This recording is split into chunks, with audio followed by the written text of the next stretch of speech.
It was 15 years ago. When I was 11 years old, I used to live with my uncle, who was 31 years old at the time. He took me away from my family, telling them how great I would be if I stayed with him in his farmhouse. Well, he actually had a really nice farmhouse. However, that was totally fake. He also had a big van that he used to kidnap kids in. He usually abducted lost kids or the kids who were playing in the parks. Yeah, right. He was such a serious kidnapper and murderer. While he was tying up the children after the kidnapping, he ordered me to dig a hole for each one. Of course, I didn't want to do that. I was just horrified and scared of my uncle. One day, I stayed with the kids inside the basement to monitor them. Crying, they were begging to let them go. I could see that some of the kids were almost the same age as my age, so I untied them and let them sneak out by the back door so my uncle couldn't see them. He was in the kitchen sharpening his knives. I returned to the kitchen acting like nothing happened, but somehow when he lifted his head, he noticed through the window that they were running away. He got mad, grabbed his gun, and then he ran out the door trying to shoot them. I immediately ran with him, watching them and hoping that they could manage it, and all of the kids succeeded to run away, fortunately. I could see that one of them even waved to me to say goodbye. My uncle told me not to worry and that he'd get more kids the next morning.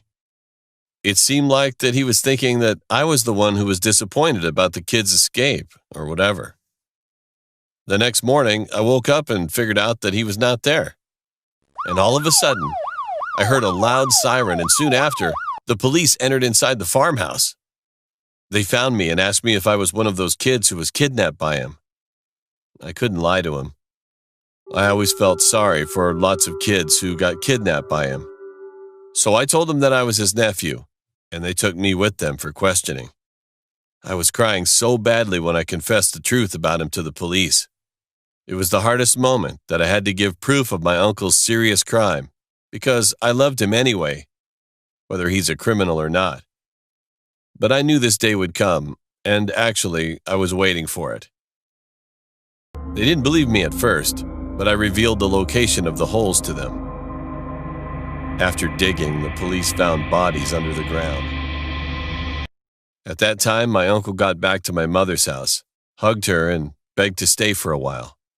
However, the police had already told her about the incident and what had happened to me. So she told him he could stay, but as soon as he got to the bathroom to shower, she alerted Dad and they called the police. My uncle was arrested finally, and the police thanked me and told me that I was such a brave kid. They brought me back to my parents, and I could have a better life with them. My uncle was charged with kidnapping, murdering kids, and even showing me such terrible things that kids should not see. He was condemned to death, and not long after, finally hanged.